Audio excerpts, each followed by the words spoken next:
I am so excited to be a part of this equity and inclusion in healthcare CME.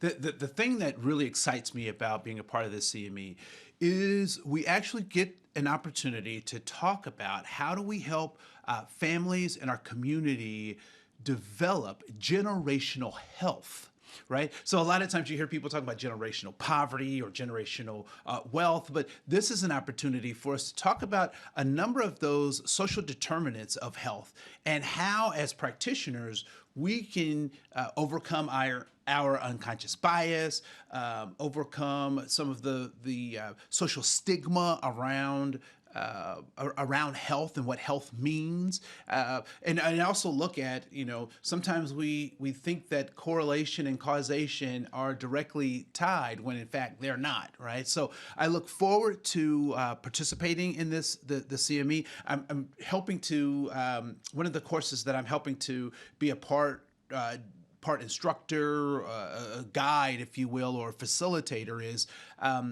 this idea that tolerance is not enough. And so I'll be a part of that session. There'll be a few other sessions I'll be a part of, but I really look forward to seeing how we help folks generate this idea of generational health. And so looking at those social determinants, looking at how we can be pragmatic in our application of the principles and the ways that we're thinking. I mean, the keynote speakers are just dynamic, and I would encourage you to join us for this CME.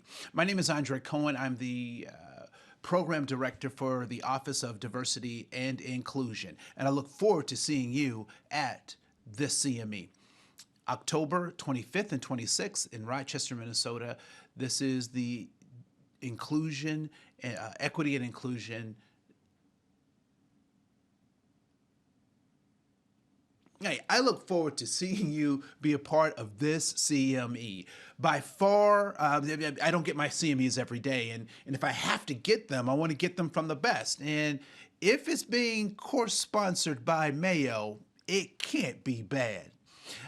So the thing that excites me the most is the opportunity to look at the social determinants of health and figure out ways that as practitioners we can help families in our community build generational health.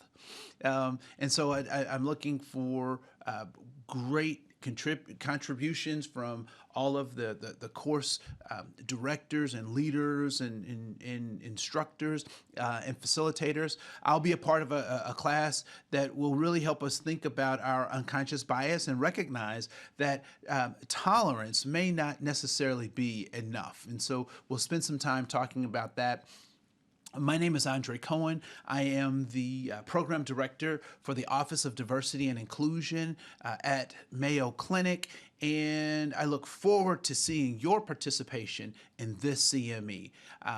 October 25th and 26th, right here in Rochester, Minnesota. So sign up, call in, email a friend, let them know that this is the CME that they do not want to miss. Thanks. Okay, so I don't know if you've heard, but there's a CME happening in Rochester, Minnesota, October 25th and 26th. It is going to be a wonderful time.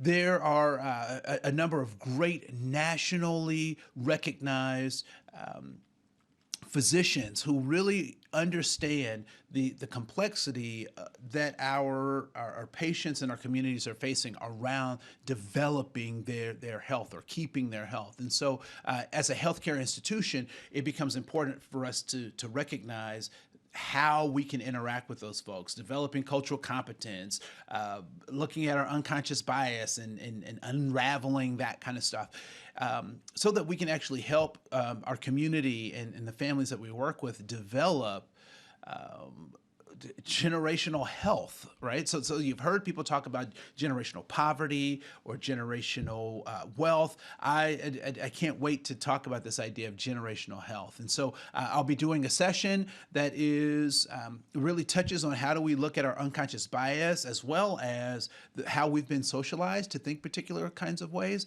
And the session is called Tolerance is Not Enough. So just let that sink in, let that bake, because there are tons of websites and teachers have taught us and all sorts of stuff about tolerance. But is that really the best we can do to tolerate someone? But I don't want to spill the beans on that session. So sign up today. It's October 25th and 26th in Rochester, Minnesota. Core sponsor is the Mayo Clinic. I look forward to seeing you there.